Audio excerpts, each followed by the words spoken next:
स्वागत है आपका हमारे एक नए ब्लॉग में। और मेरे ब्लॉग की शुरुआत अभी हो रही है दिन के समय से। आज हम जानेंगे कि दीपावली पर्व के बाद जो धूमधाम से मनाए जाने वाला जो पर्व है, ये 4 दिन तक लगभग चलता है। ये है छठ पूजा का। तो छठ पूजा का विशेष महत्व है। तो जानते हैं छठ पूजा के बारे में। तो इस त्योहार को बिहार समेत देश भर में मनाया जाता है। छठ पूजा के आने का लोग बेसब्री से इंतजार करते हैं। इस पर्व की शुरुआत नहाय खाए से होती है और समापन सप्तमी तिथि पर उगते सूर्य को अर्घ देने के साथ होती है।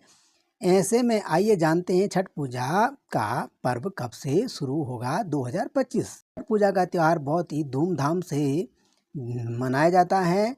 इस पर्व के दौरान घर से लेकर घाटों तक बेहद खास रौनक देखने को मिलती है। छठ पूजा की शुरुआत कार्तिक माह के शुक्ल पक्ष की चतुर्थी तिथि से होती है और समापन सप्तमी तिथि पर होता है।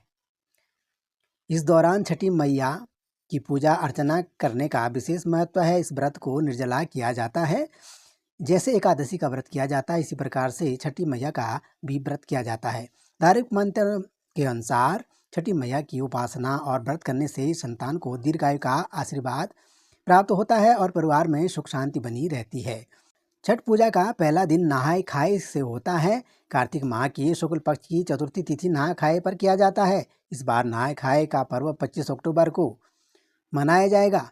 इस दिन स्नान करने के बाद कुल की देवी देवता सूर्य नारायण देव को अर्घ्य देना और इनकी पूजा करने का विधान है। चावल, दाल और लौकी की सब्जी का इस दिन सेवन किया जाता है।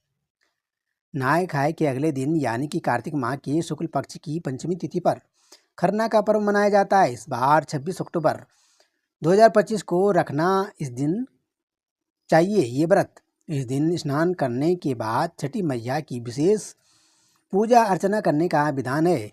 इस शुभ अवसर पर छठी मैया के लिए चावल की खीर का प्रसाद बनाया जाता है। खरना पूजा करने के बाद छठ व्रत शुरू होता है।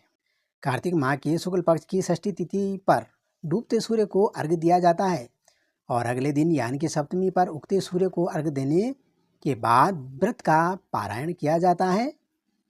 कार्तिक माह की शुक्ल पक्ष की षष्ठी तिथि की शुरुआत अक्टूबर को सुबह 6:04 पर हो रहा है। ऐसे में 27 अक्टूबर को डूबते हुए सूर्य को अर्घ्य दिया जाएगा और 28 अक्टूबर को उगते हुए सूर्य को अर्घ्य दिया जाएगा। इस प्रकार से छठी मैया से संबंधित ये आपको हमने बताया।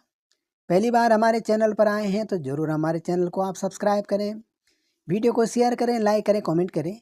तब तक के लिए जय बाबा केदारनाथ।